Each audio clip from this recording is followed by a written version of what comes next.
So people keep leaving their kids in hot cars. Well, I'll be sitting in my car to demonstrate how fast this can happen. And I've got a little thermometer here showing about 80 degrees in here, okay? My iPhone's saying it's about 77 where I'm at right now, so pretty accurate. I'm just gonna set this back here where a child might be.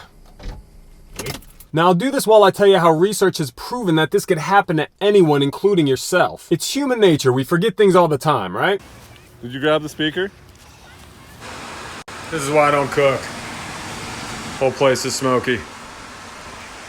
The second time in a year that I've used the stove. That's embarrassing.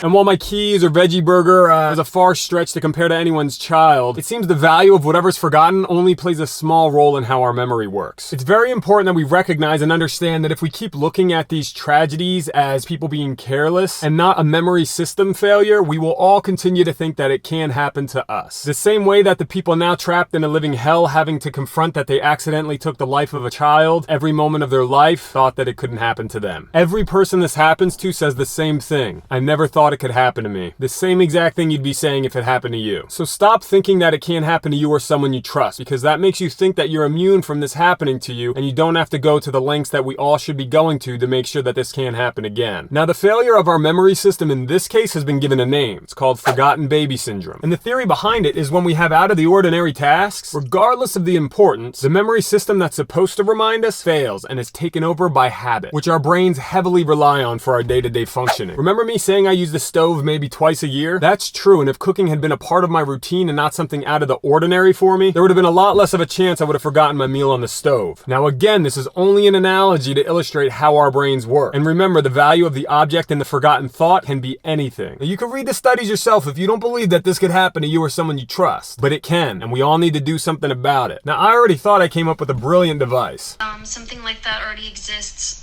One car seat manufacturer already created something similar to that. And it's true, they've been working on safety alarms for a long time and they're trying to get it mandatory in all cars. But right now, right where you and I are at, raising awareness is one of the only ways we know can help stop this from happening. So that's exactly what I'm here to do, and that's exactly what you're gonna help me with. Yay! Now, I know it's a tough subject, so bear with me, okay? The harder it hits, the more impact it'll have, which is what we absolutely need for it to sink in. Now, I'm here in Seattle where we typically have 10 days of overcast and a week-long weather report. But every once in a while, we get some sun. And if that coincides with one of my NPR parking lot moments, you keep going, Melissa Block. I'll wait. I'll find myself bearing through the high heat in order to find out whether or not they considered all the things. Now, I did a full video on heat stroke you should watch if you want more detail, but the take home is when a body overheats and can't cool down through its innate thermoregulation, organs will damage, and it can and does very quickly sometimes cause death. What's important to know about this subject is that kids heat up about 3 to 5 times faster than adults. So while lots of adults die each year from heat stroke, the probability for children is much higher. Let's not forget about our pets, okay? We love those little buggers so much. Sometimes I think if it were between me and Georgie, my folks would probably pick the latter. Yo, Dad. Georgie. Oh.